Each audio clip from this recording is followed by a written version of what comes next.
উকি দেওয়ার পরে দেখি যে কাফনের কাপড় পরা অবস্থায় কিন্তু মুখটা খোলা। সে কাফনের কাপড় পরা অবস্থায় সে ওয়াশরুমের পাশে দাঁড়ানো।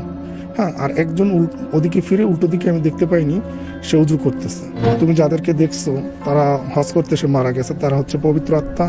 তারা সবসময় মক্কার প্রতিটা হোটেলে, মক্কার হাজি হোটেলের প্রতিটা হোটেলেই আছে, কিন্তু তোমার দেখাটা উচিত হয়নি। 2017 সালে তাওহিদ নামে একটা ছেলে এরকম হজ করতে আসে, কিন্তু সে হজ করার পরে মিনে যেতে পারে না। সে ওখানে মারা যায় এবং অ্যাম্বুলেন্সে করে তাকে নেওয়া হয়। অ্যাম্বুলেন্সটা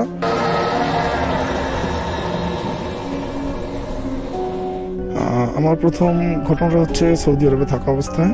আমি যখন সৌদি আরবে থাকতাম তখন পবিত্র মক্কা শহরের মসজিদুল হারামের পাশে একটা হোটেলে জব করতাম।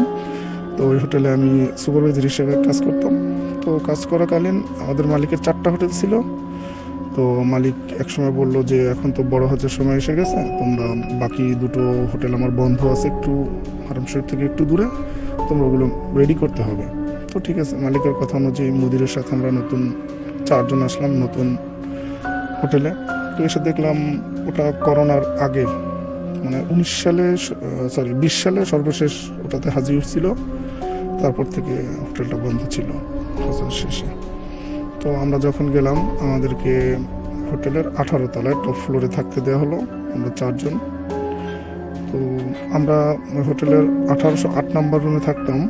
তো সারাদিন কাজ টাজ করে রাত 8টার পরে কাজ শেষ করে রান্নাবান্না করে খেয়ে দিয়ে আমরা যখন ঘুমাতে যেতাম রাত্র 12টা, 12:30, 1টা, ঠিক এই টাইমটাতে কখনো কান্না শুনতে পাওয়া যেত। বিশেষ করে মহিলাদের কান্না শুনতে পাওয়া যেত, গুনগুন করে কাঁদতো। তবে কোন ভাষায় কি বলতো এটা আমরা বুঝতাম না কখনো। তো প্রথম দিন হয়তো ভাবছি অনেক কাজ করছি আমরা, এই জন্য হয়তো ভুলটোল শুনতেছি। তো এরপরে এভাবে তৃতীয় দিন চলে। তো আমরা পরে রুমটা চেঞ্জ করি। তো রুমটা চেঞ্জ করে 2টো রুম রেখে 10 নম্বর রুমে যাই আমরা। তো আমরা যেদিন 10 নম্বর রুমে যাই, 10 নম্বর রুমে যাওয়ার পরেও সেম একইভাবে কান্নাকাটি। কিন্তু দেখা যায় তো 3টা 4টা মানে ফজরের আগে, ওখানে তো ওই দেশের টাইম অনুযায়ী 4:10, 4:20 মধ্যে ফজরের আজান দিয়ে দেয়। তো ফজরের আজানের কিছুক্ষণ আগে মনে হতো আমাদের ওয়াশরুমে কেউ উজু করতেছে বা পানি নিয়ে খেলাধুলো করতেছে, এই জাতীয়। তো আমরা যখন যেতাম তখন দেখতাম ঠিকই ওয়াশরুম ভেজা, এবং ওয়াশরুম থেকে যে কেউ এইমাত্র উজু করে বের হয়েছে, ফ্লোরে দেখতাম আমরা পানি আছে বা বিভিন্ন রকমের। তারপরে আমরা আমাদের মুদির, মানে সৌদি আরবের ম্যানেজারকে মুদির বলে, মুদিরকে বললাম যে দেখ আমরা উপরে থাকতেছি, আমাদের একটু সমস্যা হচ্ছে। তো একটা সময় কিছু বলে না, 2-3 দিন এভাবে কমপ্লেন করার পরে তো বল ঠিক আছে তোমরা নিচের যে কোনো একটা ফ্লোরে এসে থাকো। তো আমরা তখন আসলাম মসজিদ, মানে হাজি হোটেলে একটা মসজিদে যে নির্দিষ্ট একটা ফ্লোর থাকে, 400-500 হাজি একবারে দাঁড়িয়ে নামাজ পড়তে পারে। তো আমরা ওইখানে আমরা বললাম তাহলে হাজি তখন ওঠে না, আমরা মসজিদটার ভিতরে থাকি। মসজিদটার ভিতরে আমরা থাকতাম, কিন্তু মসজিদের এসি কাজ করতো না। তারপরে আমরা পাশে একটা রুম ছিল, ওইটাতে মুদির থাকে, কিন্তু উনি থাকতো না, উনি সকালে আসতো বিকালে চলে যেত। ওই রুমের এসিটা ছেড়ে দিতাম, কিছুক্ষণ পরে ফুল মসজিদটা আস্তে আস্তে ঠান্ডা হতে থাকতাম। কিন্তু যখন রাত 3টা 4টা মানে ফজরের আগে মনে হতো যে এসি এত পাওয়ারফুল হয়েছে যে একটা এসিতে এতটা ঠান্ডা করা কখনোই সম্ভব না। মানে আমাদের কম্বল 2টো গায়ে দিলেও কখনো ঠান্ডা কমতো না। তো এটা একটু খারাপ লাগলো আমাদের কাছে যে কাহিনী কি, এত ঠান্ডা কেন একটা এসিতে, এত ঠান্ডা তো হওয়ার কথা না। যেখানে আমরা খালি গায়ে ঘুমাই সেখানে 2টো কম্বল দিয়ে হচ্ছে না। তো একটা পর্যায়ে তখন আমি সৌদিতে আমার প্রায় 4 মাস। তো একটা হাস্যকর কথা না বললেই নয়, আমি যখন মসজিদে ঘুমাচ্ছিলাম যে কোনো কারণে আমার শরীরটা অপবিত্র হয়ে যায়। তো সেই অবস্থায় মানে আমি ঘুমের মধ্যে টের পাচ্ছি যে আমার সমস্যা হচ্ছে। এই অবস্থায় ভাইয়া বলে বিশ্বাস করবেন না যে আমার গালে যে কতগুলো চর পড়ছে সেটা আমি নিজেও জানি না। আমার চর এবং কান্নাকাটির শব্দে আমার থেকে 10 গজ দূরে ফারুক নামে এক কলিগ ঘুমেছিল, ও দৌড়িয়ে আসছে। ও আইসা আমাকে ধরতেছে, কিন্তু ও আমাকে হাত দিয়ে ধরতে পারতেছে না। মনে হচ্ছে যে ওর সামনে আরো 5-7 জন মানুষ আছে, ও হাত আমার শরীর পর্যন্ত নিতে পারতেছে না। নিতে না পারার কারণে ওই দিন একদম ফজরের আজান পর্যন্ত আমার উপর অত্যাচার চলে। এরপরে প্রচণ্ড জ্বর আসে আমার। আমি 2 দিন ছুটিতে থাকি, 2 দিন কোনো কাজ টাজ করি না, কিন্তু ওই যে ওইভাবে কান্নাকাটি সবসময় শোনা যায়। তারপরে একটা পর্যায়ে বড় হজের সময় আসলো, মেবি জুলাইয়ের 8 থেকে 10 তারিখের মধ্যে হাজি ওঠা শুরু হইলো, যা 2022 সালে। হাজি ওঠা শুরু করার পরে হাজিরা উঠছে, প্রতিটা রুমে হাজি থাকতেছে। কিন্তু এখন দেখা যাচ্ছে যে একটা পর্যায়ে ওই যে আবার আমাদের 18 তলায় তুলে দেওয়া হলো, যে তোমরা এখন 18 তলায় যাও, এখন এখানে হাজিরা থাকবে, হাজিদের কাজ করো, তোমরা 18 তলায়। আমরা 18 তলায় নিজেদের চয়েস মতো রুম নিলাম, যে যার মতো, দুজন এক একটা রুমে। তো রাতে যখন ডিউটি শেষ করে 12টা-1টার সময় করিডোরে ওয়াইফাইতে আমরা একটু দেশের সবার সাথে কথা বলতাম বা কোনো ভিডিও দেখতাম, যে কিছু করতাম। তো হঠাৎ করে একদিন দেখি যে ওয়াশরুম থেকে পানির শব্দ হচ্ছে। তো আমি গিয়ে ভাই আপনি বললে বিশ্বাস করবেন না, আমি গিয়ে সাহস করে উকি দেওয়ার পরে দেখি যে কাপড় পরা অবস্থায়, কিন্তু মুখটা খোলা, সে কাফনের কাপড় পরা অবস্থায় সে ওয়াশরুমের পাশে দাঁড়ানো। হ্যাঁ, আর একজন ওদিকে ফিরে উল্টো দিকে আমি দেখতে পাইনি, সে উজু করতেছে, 2জন মানুষ। তো আমি যখন এটা দেখলাম, তো যার মুখ খোলা ছিল সে আমার দিকে ঘুরে তাকানোর পরে আমি তার অভাব দেখে বুঝলাম যে এটা একটা মহিলা। এটা দেখার পরে সে আমাকে কি বললো আমি বুঝতে পারি না, কিন্তু হাত দিয়ে ইশারা দিল চলে যাও। আমি চলে যাওয়ার পরে ওই দিন আমার প্রচণ্ড জ্বর আসে। কথাটা আমি আমার কলিগদের সাথে বলি, ওরা কেউ বিশ্বাস করে না। তারপরে দ্বিতীয় দিন সেই ফারুক ভাইকে নিয়ে আমি আবার বলি যে আজকে তোমাকে দেখাবো। ও দেখানোর পরে ও আমার পরের দিন যখন দেখাই, ও তখন অজ্ঞান হয়ে যায়। এরপরে এটা নিয়ে এটা হচ্ছে মক্কার মসজিদুল জিন, মানে সূরা জিন যেখানে নাজিল হয়, যে মসজিদটা কেন্দ্র করে, সেই মসজিদের ইমাম ছিল বাংলাদেশের নোয়াখালীর একজন। সেই হুজুরের কাছে আমি যাই, আমরা 2জন। তারপরে হুজুরের কাছে গিয়ে আমরা সব ঘটনাটা খুলে বলার পরে সে বলে, তোমরা তো জানো যে পবিত্র মক্কা শহরে যারা হজ করতে এসে মারা যায়, তাদেরকে সবসময় জানা যায় এবং দাফন কাফন সব কিছুই সম্পন্ন হয় মুখ খোলা রেখে। তুমি যাদেরকে দেখছো তারা হজ করতে এসে মারা গেছে, তারা হচ্ছে পবিত্র আত্মা। তারা সবসময় মক্কার প্রতিটা হোটেলে, মক্কার হাজি হোটেলের প্রতিটা হোটেলেই আছে, কিন্তু তোমার দেখাটা উচিত হয়নি। এবং সেইটা দেখার পর থেকে মানে আমার জীবনে অনেক অলৌকিক ঘটনা মানে সৌদিতে শুরু হয়। এরপরে ওই হোটেলেই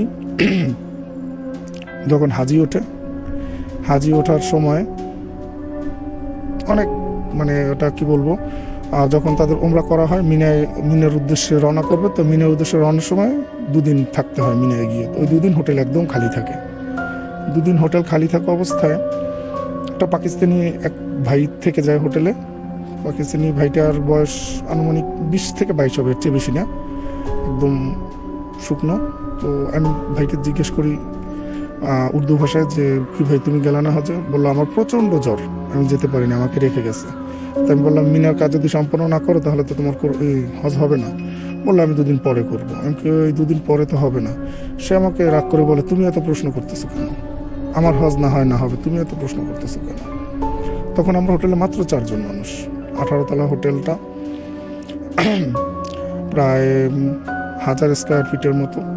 তো একদিন রাত্রে আমি রান্না করতেছি, সে ভাই হঠাৎ করে আমার কিচেনে গিয়ে বলতেছি কী রান্না করতেছে? তো আমি বলতেছি যে এরকম মাংস রান্না করতেছি। তো সে আমাকে বলে, তো আমাকে একটু দিবা? আমি তাকে দিলাম, কিন্তু সে খেলো না। খুব মুচকি একটা হাসি দিল, বললো গোস্ত খাইতে হয়। আমরা বলি মাংস, ওরা তো উর্দুতে গোস্ত বলে। গোস্ত খেতে হয় খবিজ তবিজ রুটি দিয়ে। আমি বললাম এত রাত্রে তো এটা পাবো না, এখন তুমি এটা খাও। ও বললো না আমি খাবো না, রেখে দাও তুমি। এভাবে প্রথম দিন যায়। দ্বিতীয় দিন ও আমাকে বলে যে চলো আমরা আজকে বাহির থেকে হেঁটে আসি। আমি বললাম ঠিক আছে, এখন না আমার ডিউটি শেষ হবে রাত্র 8টায়, তো 8টার দিকে আমি বের হবো। আচ্ছা, তো রাত্র 8টায় আমাকে আবার ডাকতে আসে। ও ছিল 203 নাম্বার রুমে। আমি জিজ্ঞেস করি তোমার রুম নাম্বার কত? আমাকে বলে 203 নাম্বার রুম। তো আমি বললাম 203 নাম্বার রুমে তো অল্প বয়সী কাউকে দেখলাম না, ও রুমটাতে তো 5 জন হাজি আছে, তোমাকে তো দেখলাম না কখনো। বলে না আমি রুমে আছি, তুমি হয়তো খেয়াল করো না। আমি বললাম না, 5টা বেডের 5টা হাজি তো মুরব্বী দেখলাম, তুমি তো রুমে ছিল না কখনো। বলে না আমি ছিলাম। আমি বলতেছে আমার সাথে তর্ক করবা? আমি বললাম যে না। পরেও আমাকে নিয়ে যায়। দ্বিতীয় দিন রাত্রে নিয়ে যাবার পরে ও আমাকে নিয়ে যায় হচ্ছে হচ্ছে জান্নাতুল মাওয়া কবরস্থান, যেটাতে আমাদের পবিত্র মাতা হযরত খাদিজা রাদিয়াল্লাহু তাআলা আনহার কবর, ওখানটাতে নিয়ে যায়। ও বলে চল আমরা কবরটা জিয়ারত করি। আমি বললাম আচ্ছা, কবর তো এখান থেকে যাওয়া আসা পথে দৈনিক 2-3 বার আমাদের জিয়ারত করা হয়, না চলো আজকে আবার একটু কবরটা জিয়ারত করি আমরা। ওর সাথে আমি কবর জিয়ারত করি। ও খুব কান্না করে। আমি বললাম তুমি কান্না করতেছো কেন? তোমার তো আত্মীয় স্বজন এখানে কেউ নাই। বলে না এমনি কান্না করতেছি। কান্না করার পরে ও হোটেলে চলে যায়। কিন্তু ওর এই 2 দিনের আচরণে যে কোনো মানুষ মুগ্ধ হয়ে যায় ওর ব্যবহারে। তো আমরা তখন রাত্র প্রায় 12:30 সময় রুমে চলে আসি। রুমে চলে আসার পরে দেখি ও বলতেছে আমি রুমে যাচ্ছি। আমি বললাম তোমার আগাই দিই। বলে না, আমি লিফটে ও 2তে নামলাম। আমি বললাম আমি তোমার রুমে যাবো চলো। বলে না আমি যাচ্ছি, তোমার আসা দরকার নেই, তুমি চলে যাও। আমি 18 তলায় চলে যাই, ও 2 তলায় নামে।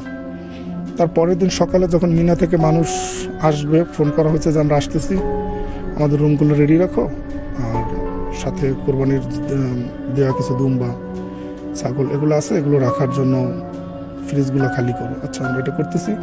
রাত্রে ফোন দিল, তো রাত্রি ওদেরকে বললাম ওগুলো করে রাখ, খুব সকালে আসবে।